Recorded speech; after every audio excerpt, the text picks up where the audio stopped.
Welcome to The Explainer. Back in the 19th century, Europe was absolutely captivated by an idea that the people of modern Greece were the direct, pure-blooded descendants of Plato and Pericles. Well, today, we're diving into the work of a man who took a sledgehammer to that romantic dream. He argued that the ancient Greeks were long gone, replaced by an entirely different people. This is a story about the epic clash between a cherished myth and some very uncomfortable on-the-ground truths. The author we're looking at today, well, he chose this quote from Cicero to kick off his work, and it just perfectly sets the stage. He was about to start a massive intellectual battle, challenging an opinion that Europe hadn't just accepted, but had truly fallen in love with. And the man behind this challenge was Jakob Philipp Fallmerayer. Now, what makes his testimony so incredibly powerful is that he wasn't some armchair academic writing from a dusty library in Munich. No, he was a royal professor who spent 3 full years on the ground in Greece. He was observing, he was listening, and he was gathering evidence with his own eyes.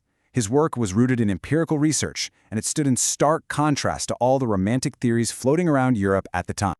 All right, so how did he build his case? Well, here's our roadmap. First, we're going to look at this Hellenic dream he was pushing back against. Then, we'll dive into his shocking counterargument. From there, we'll actually follow his journey through Greece, uncover what he believed was the real unifying force of its people, and finally, we'll see the pretty blunt advice this all led him to give. To really get why Fallmeyer's work was such a bombshell, we first have to understand the world he was writing in.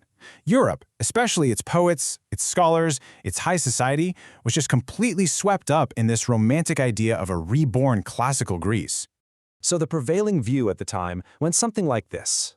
Modern Greeks were the direct, pure-blooded descendants of the ancients. Their incredible Hellenic genius, people argued, had just been lying dormant for centuries under Ottoman rule. So the Greek War of Independence? Well, that was seen as the grand reawakening of this ancient spirit. Any talk of other peoples living in Greece, like Albanians for instance, was just brushed aside by European academics as, rumors or fantasies. But then, after his 3 years of traveling the land, walking the terrain, and actually talking to the people, Fallmeyer came back with a conclusion that was a direct assault on this beloved European story. His thesis was brutally direct. He basically said, look, the Hellenic race in Europe is extinct. The people of ancient Athens, with their incredible culture and their artistic genius, had been completely wiped out and replaced over the long, chaotic centuries of migrations, invasions, and plagues. So this raises a pretty obvious question, right? If the people living there weren't Hellenes, who in the world were they? To answer that, Fallmeyer basically takes us on a tour of the evidence that he gathered firsthand. He starts right in the heart of classical civilization itself, Attica. Here, he states that the core population, even in the city of Athens, is Albanian, or as they call themselves, Shqiptar. He notes that while they might speak Greek to outsiders, among themselves they speak their own language, Shqip. Then he travels into ancient Boeotia, the land of Thebes, and finds that the old Hellenic cities are gone, replaced by villages with Slavic and Albanian names, where the people also speak Shqip. His tour continues south, deep into the Peloponnese. In ancient Argolis, the home of Mycenae, he claims he finds a population made up entirely of Shqiptars. He reports huge Albanian populations all through Arcadia and Elis. And then, and this is a crucial point, he points to the islands that formed the naval backbone of the revolution, Hydra, Spetsi, and Poros, and declares them to have the purest Albanian blood. And this all leads him to a absolutely stunning conclusion. If the sailors from Hydra and the warriors from the mainland were the great heroes of the Greek Revolution, and if they were, as he claimed, overwhelmingly Albanian, well then the revolution itself was fundamentally an Albanian one, not some grand reawakening of an ancient Hellenic spirit. In fact, Fallmeyer went even further. He actually put a number on it. He estimated that if you were to survey the entire population of the newly formed Greek kingdom, you would find that more than half of them were not of Greek and Slavic descent, but belonged to what he identified as the Albanian race. So this raises a massive question. If a shared Hellenic bloodline wasn't the glue holding this society together, then what was? How did this diverse population of Albanians, Vlachs, Slavs, and Greeks manage to survive centuries of foreign rule and come out the other side as a distinct people with a common identity? And right here is where Fallmeyer proposes this fundamental shift in how we should understand their identity. He argues that Europe had it all wrong. The defining characteristic of the Greek people, he said, wasn't their race, it was their religion.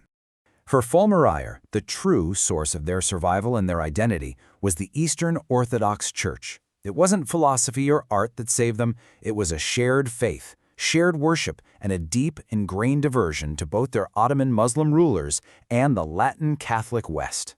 The Church was the fortress that had preserved their sense of self through it all. So, based on this radical analysis of what Greek identity really was, Fallmerayer then offers some very stark, very practical advice to the European powers who were trying to set up this new Greek kingdom. He basically warned them, stop. Stop trying to impose your Western systems on these people.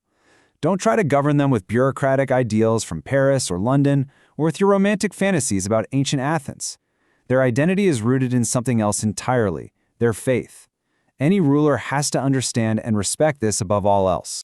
This quote just perfectly sums up his advice. He argued that to be accepted, a king in Greece couldn't just remain a foreigner. He had to become one of the people, in their customs, and most importantly, in their faith. He had to be their king, not some European administrator. Now, it is really important to remember that everything we've talked about today comes from just the preface of Fallmeyer's much larger 2-volume history. This was his opening argument, his way of framing the incredibly detailed historical evidence that he was about to present. We'll definitely be exploring the rest of his work in future explainers. And so, Fallmerayer's preface leaves us with this question that is just as powerful today as it was back in 1836. It forces us to ask, what really makes a nation? Is it a matter of blood and genetics, stretching back for millennia? Or is it a shared culture, a shared faith, and a shared story that's been forged in much more recent fires?